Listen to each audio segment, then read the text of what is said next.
السلام علیکم، welcome to my YouTube channel daily night story. اگر آپ میرے چینل پر نئے ہیں تو پلیز چینل کو سبسکرائب کر لیجئے اور ساتھ میں بیل نوٹیفیکیشن کے بٹن کو بھی آن کر لیں تاکہ آپ کو ملتی رہے ہر نئے ویڈیو اپڈیٹس۔ حضرت داتا گنج بخش رحمۃ اللہ علیہ فرماتے ہیں کہ وقت وہ قیمتی چیز ہے جسے انسان محنت کر کے حاصل نہیں کر سکتا، نہ ہی وہ بازار میں خرید و فروخت ہوتی ہے کہ انسان اسے جان دے کر حاصل کر لے۔ اس امت کے ہمدرد حضرت امام محمد غزالی رحمۃ اللہ علیہ کیمیائے سعادت میں ہمیں وقت کی قدر کرنے کی ترغیب دلا رہے ہیں۔ فرماتے ہیں کہ عمر عزیز کا ایک ایک سانس ایک انمول موتی ہے، اور ان موتی ہیرے جیورات کی قدر کر کے ہم ایک خزانہ جمع کر سکتے ہیں۔ بس اگر یہ بات سمجھ میں آ جائے تو ایک ایک کر کے پورا خزانہ ہاتھ آ سکتا ہے، بشرطے کہ اس میں پوری جانچ پڑتال اور حساب کتاب کو مقدم رکھا جائے۔ بس عاقل وہی ہے جو ہر روز نماز صبح کے بعد گھڑی بھر کے لیے دل کو اس کام میں مشغول کر لیا کرے اور اپنے نفس سے یوں مخاطب ہو کہ اے نفس، سوائے عمر کے تیرے پاس اور کون سا سرمایہ ہے؟ اب اس میں سے بھی جو وقت گزر گیا اور جو سانس نکل گیا جاتا ہے، اس کا بدل تو ہاتھ آنے سے رہا، اور سانسوں کی تعداد بھی کچھ ایسی زیادہ نہیں، اور آگے جتنی کچھ ہے اس کا بھی کوئی علم نہیں، اور عمر بیت جائے تو تجارت کا سوال ہی پیدا نہیں ہوتا، لہٰذا جو کچھ بھی کرنا ہے ابھی کرنا ہوگا۔ زندگی کا میدان تنگ اور آخرت کی وسعتیں لامحدود ہیں، اور کام بھی وہی کچھ نہیں سوائے جزا اور سزا کے۔ جو کچھ بھی کرنا ہے دنیاوی زندگی کے اس مختصر سے میدان میں کرنا ہوگا۔ تو پھر اے نفس، حق تعالیٰ نے آج کا دن جو تجھے دیا ہے تو گویا ایک نئی زندگی عطا فرمائی ہے کہ اگر رات ہی میں مر جاتا ہے تو یہی حسرت دل میں پیدا ہوتی کہ اے کاش ایک ہی دن کی مزید مہلت اور مل جاتی تو کچھ نیک کام کرنے کا موقع مل جاتا۔ تو اب اس حسرت و یاس سے بچانے کے لیے اللہ تعالیٰ نے جو یہ مہلت کی نعمت تجھے عطا کی ہے، تو اے نفس میرا کہنا مان اور زندگی کے اس سرمایہ کو غنیمت جان، دیکھ کہیں یہ بھی ضائع نہ ہو جائے۔ اوقات کو جتنا قیمتی بنانا چاہیں بنا لیں، کیونکہ ایک ایک پل کا حساب اللہ جل جلالہ کی عظمت والی بارگاہ میں دینا ہوگا۔ ابن السمتا نامی بزرگ نے اپنی عمر کا حساب لگایا تو 60 برس بنتے تھے، پھر دنوں کا شمار کیا تو 21,900 دن بنے، اور پھر کہا کہ اگر ہر روز ایک گناہ بھی سرزد ہوتا تو 21,900 گناہ بن جاتے۔ ان سے نجات کیوں کر ملے گی؟ اور بہت سے دن ایسے بھی گزرے ہوں گے جب ایک ہی دن سینکڑوں گناہ بھی سرزد ہوئے ہوں گے۔ ہائے میرا کیا بنے گا؟ یہ کہہ کر چیخ ماری، نیچے گر پڑے۔ لوگوں نے دیکھا تو آپ کی روح جسم خاکی سے پرواز کر چکی تھی۔ حضرت داؤد طائی رحمۃ اللہ علیہ روٹی پکا کر کھانے کے بجائے ستو پانی میں گھول کر پی لیا کرتے تھے۔ ان سے جب دریافت کیا گیا کہ اس کی کیا وجہ ہے تو فرمایا کہ آٹا گھول کر پینے میں روٹی پکا کر کھانے کی نسبت اتنا وقت بچ جاتا ہے کہ اس میں آیتیں تلاوت کر لیتا ہوں، پھر اتنا وقت روٹی پکا کر کھانے میں کیوں صرف کروں؟ پیٹ تو یوں بھی تسکین پا لیتا ہے۔ بے شک یہی وہ لوگ تھے جنہوں نے وقت کی قدر کی اور زندگی کا ایک ایک لمحہ اللہ تعالیٰ کی یاد اور ذکر رسول صلی اللہ علیہ وآلہ وسلم سے مزین کیا۔ اے رضا الہی کے طلبگاروں، اگر ہم عقل مند ہیں اور سمجھدار ہیں تو وقت کو برباد نہ کریں، کیونکہ ایک ساتھ کی بربادی سے جو نقصان ہوتا ہے وہ دنیا کی دولت بھی پورا نہیں کر سکتی، اور یہ کمی کبھی پوری نہیں ہوتی۔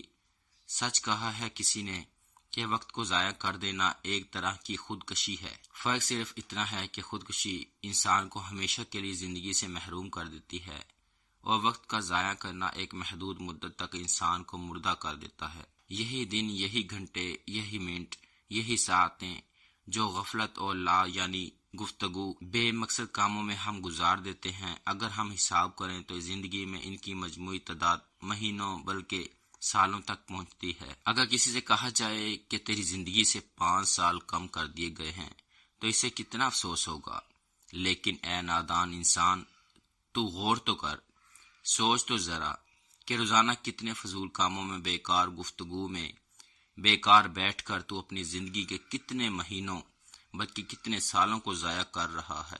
تجھے احساس نہیں؟ بس اگر کامیاب انسان بننا چاہتا ہے اور آخرت کی زندگی آرام سے بسر کرنا چاہتا ہے تو اپنے وقت کا نگہبان بن جا اور وقت کی قدر کر۔ یاد رکھیے جو وقت کی قدر نہیں کرتا وقت بھی اس کی قدر نہیں کرتا۔ عقل مند لوگ کہتے ہیں کہ ہر کام کے لیے ایک وقت مقرر کر لو اور ہر وقت کے لیے ایک کام مقرر کر لو، ورنہ جو شخص وقت کو برباد کرتا ہے وقت اس کو برباد کر دیتا ہے۔ جتنے بھوکے ننگے مفلس دنیا میں دیکھ رہے ہوں تقریباً یہ سب وہی ہیں جنہوں نے بچپن اور جوانی میں وقت کو ضائع کیا۔ لہٰذا اگر زندگی کی شاہراہ پر کامیابی چاہتے ہو تو وقت کی ہر ایک منزل کو ہمت و ہوشیاری سے طے کرو۔ وقت کی ہر ایک منزل کو ہمت و ہوشیاری سے طے کرو۔ وقت ضائع کرتے وقت یہ یاد رکھنا چاہیے کہ وقت بھی آپ کو ضائع کر رہا ہے۔ امیر المؤمنین حضرت عمر فاروق اعظم رضی اللہ تعالیٰ عنہ کا ارشاد کرامی ہے کہ میں اس بات کو بہت ہی برا سمجھتا ہوں کہ تم میں سے کوئی بے مقصد زندگی بسر کرے، نہ دنیا کے لیے کچھ کر سکے اور نہ آخرت کے لیے۔ صحیح کہا ہے کسی نے کہ جو لوگ با مقصد زندگی نہیں گزارتے، بیکار پڑے رہتے ہیں، تو ان پر وقت اس طرح گزر جاتا ہے جس طرح اینٹ پتھر پر۔ بے مقصد زندگی گزارنے والے انسان کی مثال اس کشتی کی سی ہے جو سمندر کی موجوں میں بغیر کسی سبب کے تھپیڑے کھاتی پھرتی ہے۔ وقت کی قدر کر کے زندگی کو با مقصد بنا کر میدان عمل میں کود پڑے۔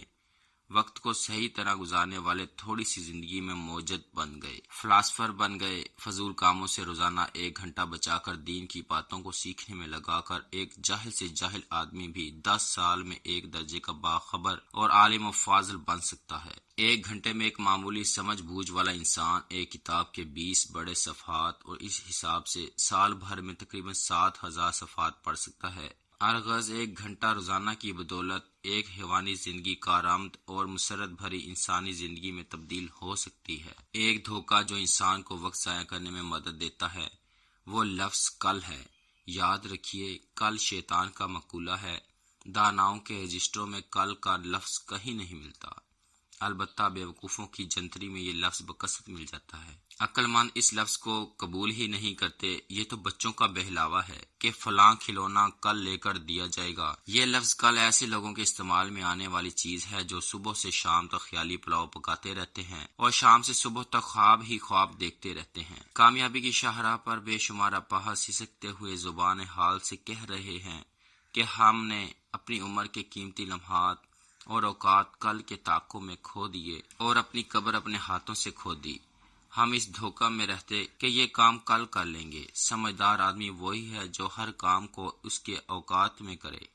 اگر کوئی سیارہ اپنی گردش میں چند سیکنڈ کی بھی دیر کر دے تو بس قیامت ہی آ جائے۔ تمام نظام شمسی، اجرام فلکی اور دنیا کے کارخانے اسی پابندی وقت اور باقاعدگی پر قائم ہیں۔ یاد رکھیے وقت کے پاؤں تو ہیں مگر اس کی آہٹ سنی نہیں جا سکتی۔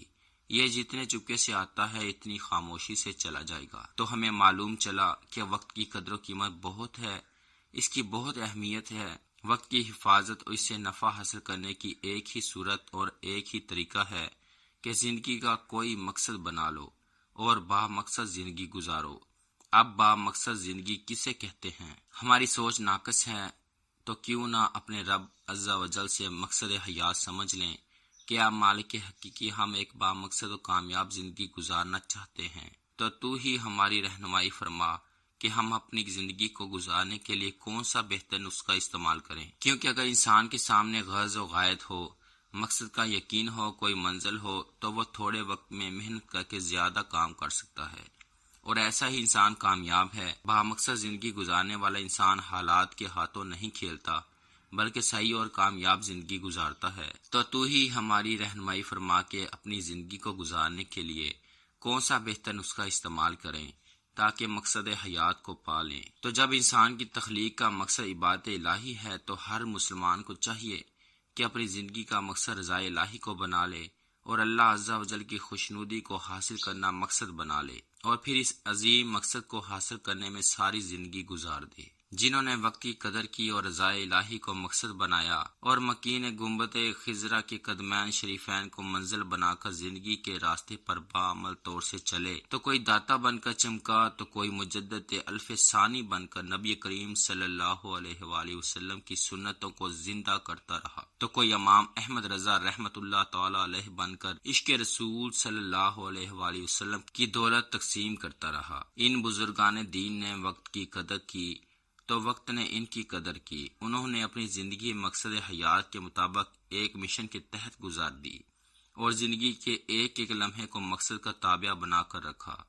تو وقت نے ان کی ایسی قدر کی کہ ان نفوس قدسیہ کو بظاہر دنیا سے پردہ کیے ہوئے عرصہ بیت گیا۔ زمانے بیت گئے لیکن زمانہ انہیں نہ بھولا سکا، بلکہ روز بروز ان کی مقبولیت میں اضافہ ہوتا چلا گیا۔